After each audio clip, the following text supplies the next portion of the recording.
Hello friends, Bodo channel opin konsebaw. Dayo nangtamana nagasno Bodo job info official YouTube channel. The BTC results penjabai sakri. The grade 3, grade 4 are TET ni sayaw jang sauraigan BTC gobang youths pora eba laiman pora nagasno gobang tar tension jadangman je result hola nama eba cancel jaga nama thangnai barau. Exam janai are viva test janaya are CSB dongna gila beni sayaw jang khobar khalamgan manena gobang tar comments khalamgasno je ada result moнгana मोनमारला आरो मोनोब्ला माब्ला मोनथावगौ आरो लोगोसे एपमेन्ट लेटारखौ माब्ला मोनथावगौ जों बेनि सायाव सावरायगोन प्लास आसामखौबो जों कभार खालामगोन मानोना आसाम स्टेटनिया रानसिगोन दा बावैनो बेनो जाबाय साख्रिनि नोंथांमोननि एपमेन्ट लेटारखौ राननाय जासिगोन बारा गोबाव गैला दा गोबाव खालामा जों थांनो अफिसियेल वेबसाइटआव बिनि सिगां जायफ्रा चेनेलाव गोदान साबस्क्राइब खालामना ला जाहाथे रिजाल्ट होयोब्ला नोंथांमोना आपडेटखौ मोनगोन बेनो जाबाय बड' जब इनफो इउटुब चेनेलाव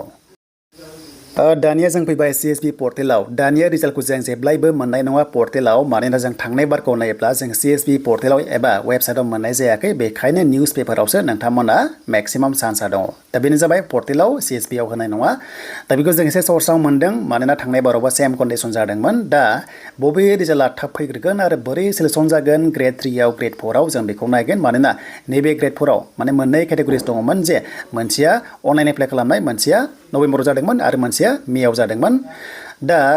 नभेम्बराव जानाय एक्चुअली अफलाइन एप्लाइ खालामनाय आरो मेयाव जानाया नैबे बोसोरनि बे जाबाय अनलाइन एप्लाइ खालामनाय पोस्टआ 275 मोनसे अनलाइना आरो मोनसे अफलाइना 193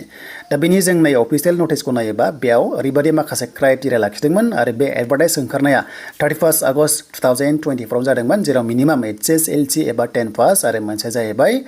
बेनो जाबाय क्लास 8 पास दैट मीन्स ओरैबायदि लिराखै जे जायनिखि मैक्सिमाम फरायनाय बिथांमोना एप्लाइ खालामनो मोना होननानै बेयाव लिरनाय गैया अब्ला जों बुजिबाय जे डिग्री पासफोराबो IPO दाननानै इन्टारभिउ होदों आरो एक्सेप्ट जादों आरो मोजां पारफरमेन्स होबोदों अब्ला जों मिथिगौ जे डिग्री पासआबो बे पोस्टआव इलिजिबल जादों एबा साख्रिखौ मोनगोन जेरै class 8 pass HS pass HSLC pass आरो डिग्री पासआबो बेयाव साख्रिखौ मोनगोन नाथाय मोनसे बाथ्राबाव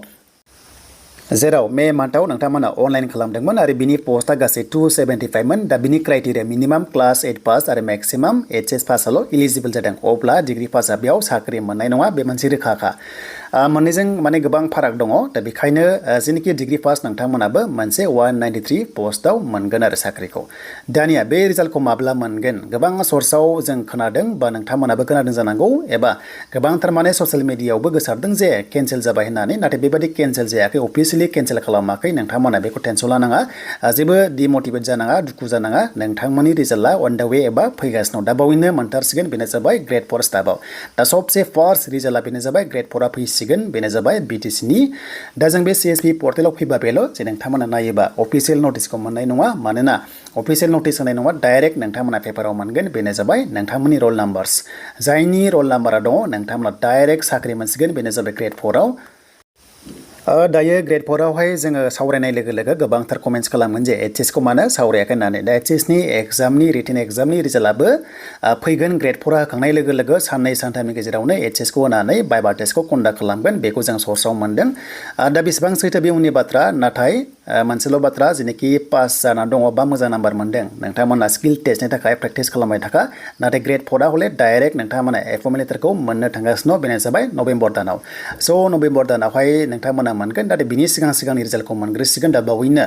दानि जों मोनसे एनालाइज खालामगोन डेटखौ जे बबे डेटआव मोनथावगौ ग्रेड 4 साख्रिनि फाइनाल रिजाल्टखौ दा गोबांथार कमेन्ट्स खालामनो हागौ अफिसियेल नटिस गैया होननानै अफिसियेल नटिसथ' होखाया एक्चुअलि बाट गोबां सर्सआ मोनथिग्रोयो दा जियानो जा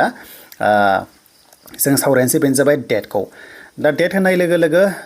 गोबां सोंबावगोन जे मोननैबो पोस्टआ सेम टाइमावनो एबा सेम डेटआवनो फैगोन नामा दायो रिजाल्टआ जिनिखि सर्सआव मोनदों खनसेनो नभेम्बराव जानाय मेयाव जानाया जमा फैगोन बेनो जाबाय निउज पेपाराव नाथाय केटेगरि वाइसआव फैगोन आरो दा एपमेन्ट लेटारखौ नभेम्बराव मोननाय चान्सआ 100% दङ